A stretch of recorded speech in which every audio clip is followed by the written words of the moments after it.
everyone, welcome to Boating Propolis. I'm Captain Mike, and today we're going to be installing the Hydrophase Ridesteady system. Let's get started.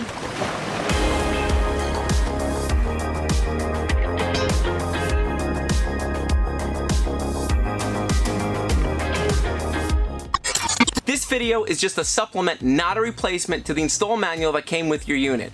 Please refer to the manual if you have any questions about how to do something specific for your Yamaha boat. Before we get started, let's open up the box and see what comes with the unit.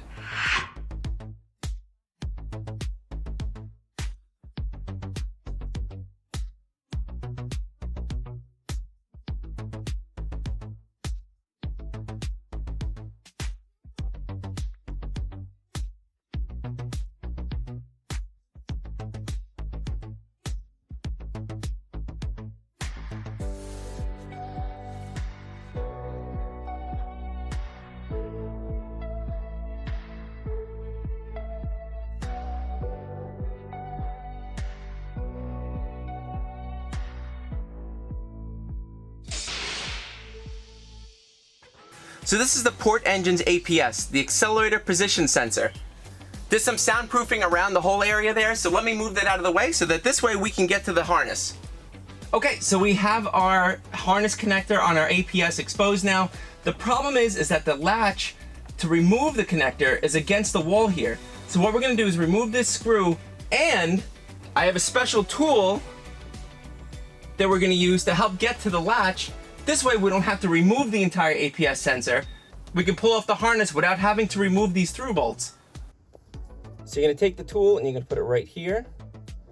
And you're gonna wanna push it in, okay?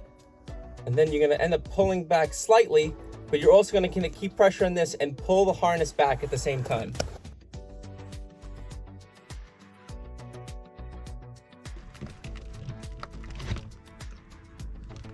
And just like that, it's come off. You can see where the tab was that we were pushing on was here. We're pushing on this tab here to lower the latch. So this is the wiring harness that went to the APS sensor. And this is the throttle node for the port side. So you see that this side's gonna go back into the APS sensor, and this is gonna connect into here. But before we connect it, I'm just gonna put some dielectric grease on here to prevent any corrosion from happening. This is the male end. You can see that it's got the ridges up top here, and this is flat on the side. So the ridges are gonna go where the clip is here. And you should push, it'll snap into place, and the clip will be locked and latched. We're also gonna put some dielectric grease that goes back into the APS sensor side. Make sure the tab is against the wall when you snap it back in. And you'll hear a click, and then make sure it's in. If you want to give a little wiggle and a pull on the sides here to make sure it's locked in, we're good. For now, we're gonna leave the node just hanging out here. We have the same issue on the starboard side as well, so we're gonna remove this screw and then use our tool to pull out the wiring harness. So our starboard side APS module has the harness facing down, and its throttle cable is in the way. If you stick a flat-bladed screwdriver on top of the harness, it should give you enough leverage to pull it away so it disconnects. A very gentle wiggle and tug, and it should come loose. There we go. Okay, so now that we've freed our starboard side harness, we're gonna take the starboard side, we're gonna take our starboard side throttle node and do the same thing that we did to the port side. This dielectric grease is completely optional. I've had a problem in the past with a bad connection, so I'm not taking any chances. Make sure the tab is facing the wall, and we're gonna push it back on. Again, you should hear a click. You're good? And we're just gonna let the throttle node hang out here until we can get back to it. So now we need to get to the CPS, which is the cam position sensor. So we need to remove the engine cover here. So we're gonna remove these two screws and flip the engine cover away.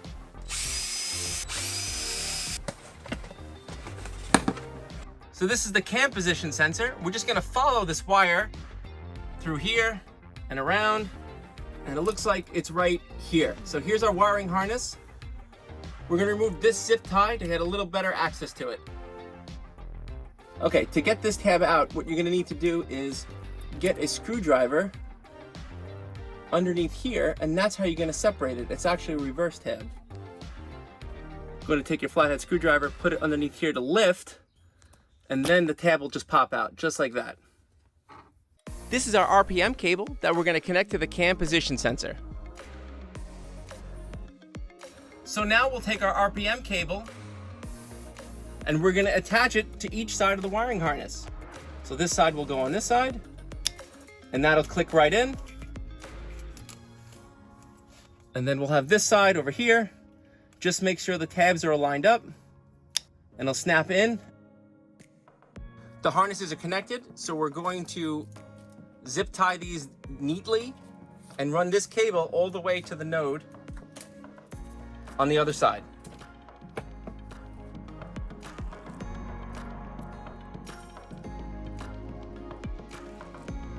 No sharp ends in any of the wires. And I'm actually going to take this wire and I'll zip tie it a few more times around this way.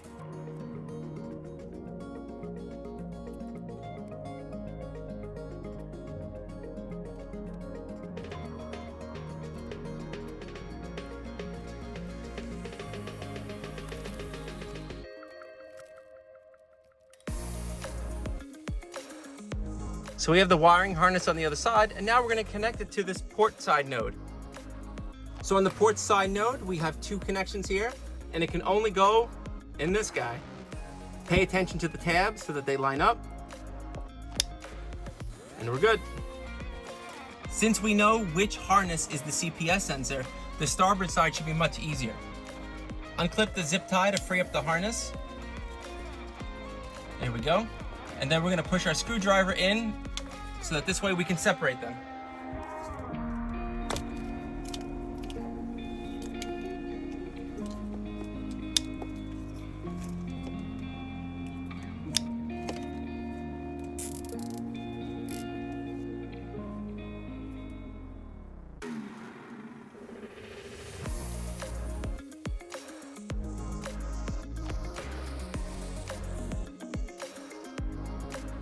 So I've run the cable over on the starboard side.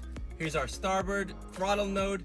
If you notice that this has extra connectors on it than the port side one, but this will only fit into one, and it's going to be this one. So please pay attention to the tabs, and then it'll click right in. All right, that's it for this side. So I know everything looks a little messy right now. We got zip ties everywhere. We got stuff hanging out all over the place. Don't worry, we're going to fix it later once everything is all installed. This is our node to node cable. This is going to connect our port side node to the starboard node. So I'm going to take this wire and I'm going to run it actually across the front of the engine compartment to the other side. Starting from the port side throttle node, there's only one free connector left. So that's going to go into our harness here. Just make sure the tabs are lined up and they'll push together. And again, they'll snap in and it's not going anywhere.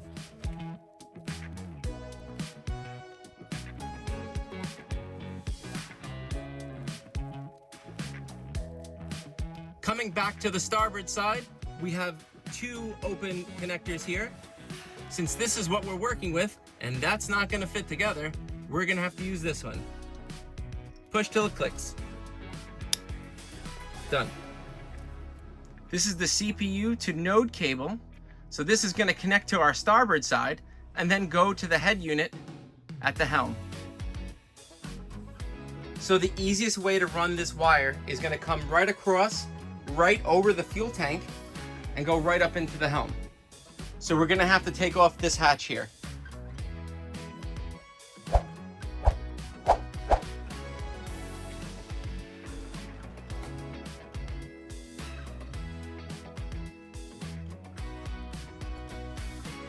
Now that we have the hatch cover up and out of the way, we can take the wire from here, bring it across the fuel tank, and push it into the engine bay. So here's under the helm. It's going to be much easier snaking it back from this side. This wire has two different ends, so make sure you start with the black connector. Take that connector and push it through this opening here towards the fuel tank.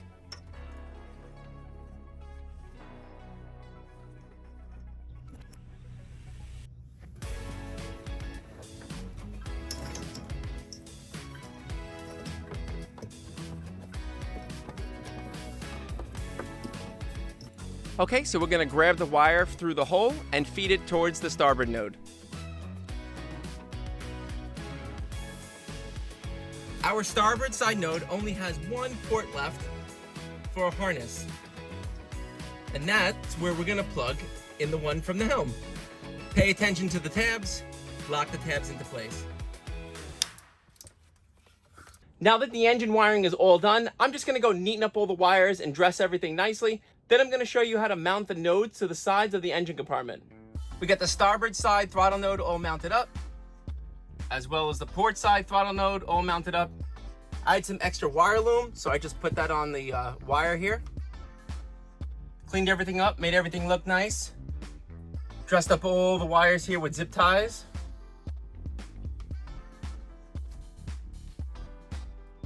So everything looks good. We're gonna go to the helm now and start the next step.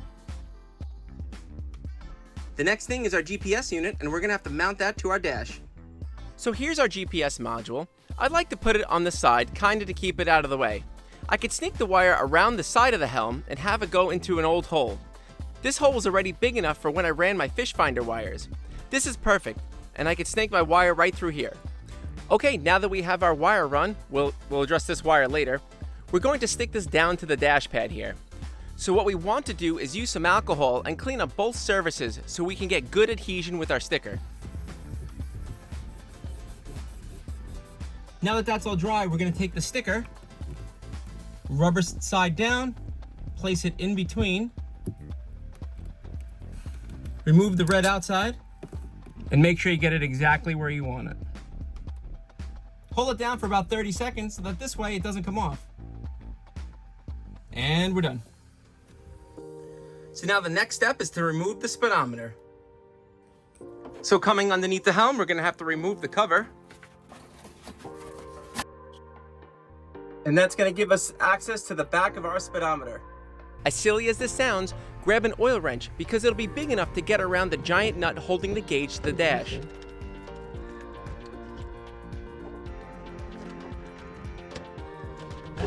There we go. Now we can do the rest by hand. Excellent.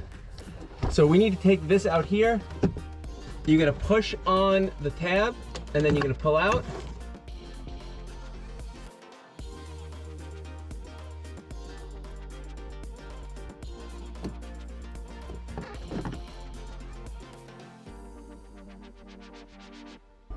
Hello there. All right, now that that's out, let's clean up all this mess here. All right, looks good to me. So here's our replacement gauge.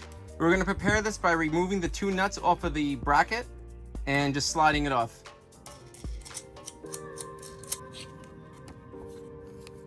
So the manual says you might have to enlarge this hole. Hopefully we get lucky.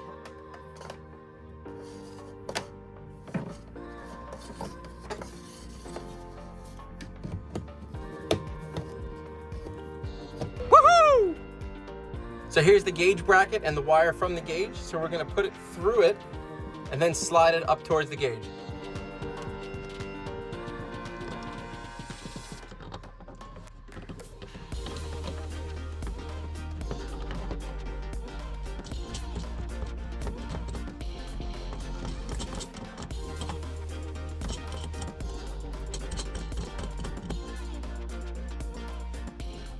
What we're gonna do first actually is we're just gonna make them a little snug. Then we're gonna go in the front and double check to make sure the gauge is straight, and then we'll finish tightening it in. All right, a little adjustment left and right, but I think it looks good.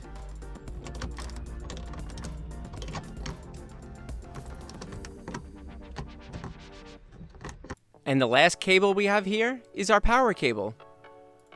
Back under the helm and behind our ignition switches, we have the drain to the cup holder above it. A simple removal of this hose will give full access to the wires. You may come across a couple of these reusable zip ties. Just push the tab down and it'll pop right off. And now we have full access to all the power wires. Here's the plan.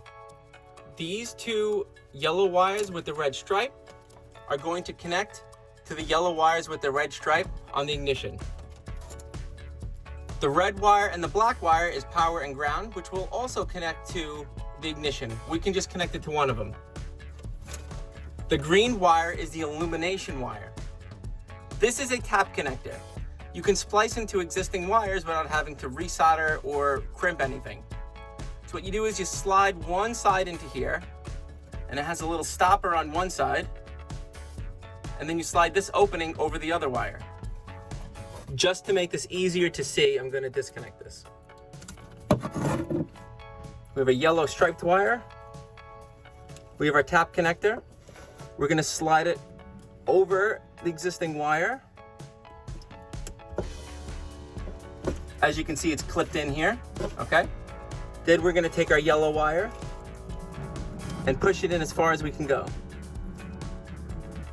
Now I'm just going to add a spot of dielectric grease here just because I don't want any moisture getting into that wire. So hopefully this will get in.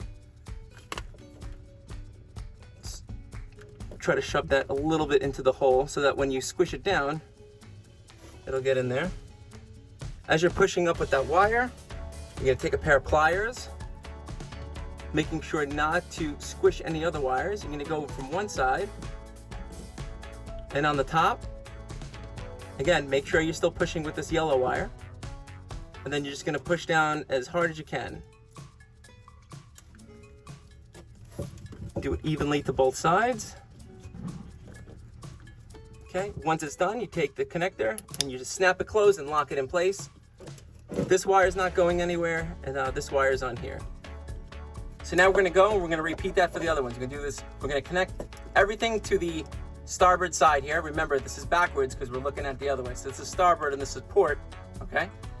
So what we're going to do is we're going to connect the black wire to here, the red wire to here, and then connect the other yellow wire to the other side. All right, we have all the tap connectors connected to the ignition switches. The only other wire to connect is a navigation wire, which is this green one. This will dim the screen's backlight at night when you have the navigation lights on. So what we're looking at back here is the breaker for the navigation lights, the anchor lights, and all that stuff. So that's what all this is here. It's the switches and the breaker for the navigation lights. This gray and green wire goes to the bow light. So when you turn on your navigation lights, that's the one that's going to turn on. We got our tap connector on the gray wire with the green stripe, connected to our green wire that's going to go to the brain here. All right, now it's time to mount it. After looking around to find a good place to mount this thing, I decided to mount it here.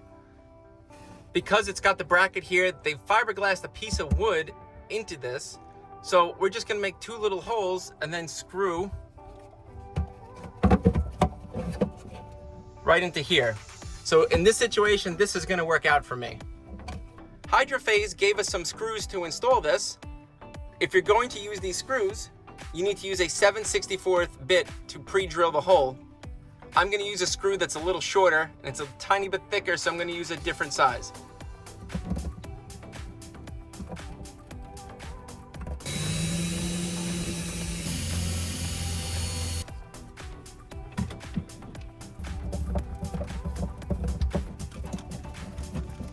Let's go ahead and connect our wires. We're going to start off with, this is coming from the screen. So that goes into there. We don't have a paddle wheel and water temp, so we're not going to connect that. The next thing we're going to connect is our GPS. That's connected there. We don't have an air temperature gauge.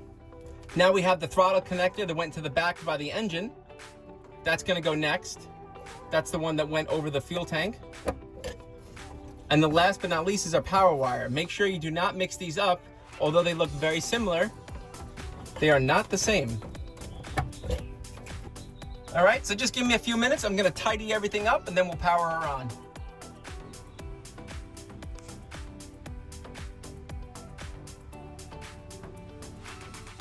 If you're worried about the edge of the fiberglass tearing apart your wire, you can use a piece of wire loom and put it right over the edge. This will protect it. And then this way you don't have to worry about it shredding apart.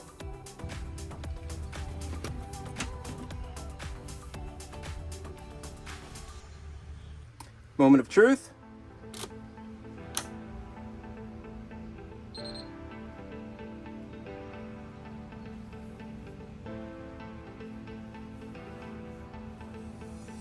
And now when we put our navigation lights on, the screen should dim so that we don't get blinded when you're riding. There we go. Perfect. And now back on.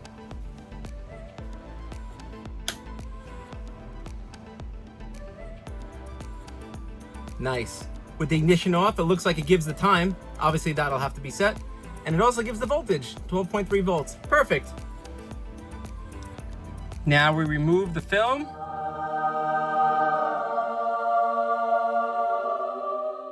Nice. And that's it. The install was actually pretty easy. The manual was very specific and very clear about what you needed to do. Hopefully this video at least will give you some ideas about maybe dressing up your wires or how you want it to look and sit in your boat. If you guys like this video, give a thumbs up, leave a comment down below if there's anything else that you want to see, and don't forget to subscribe. Thanks everyone, and I'll see you all on the water.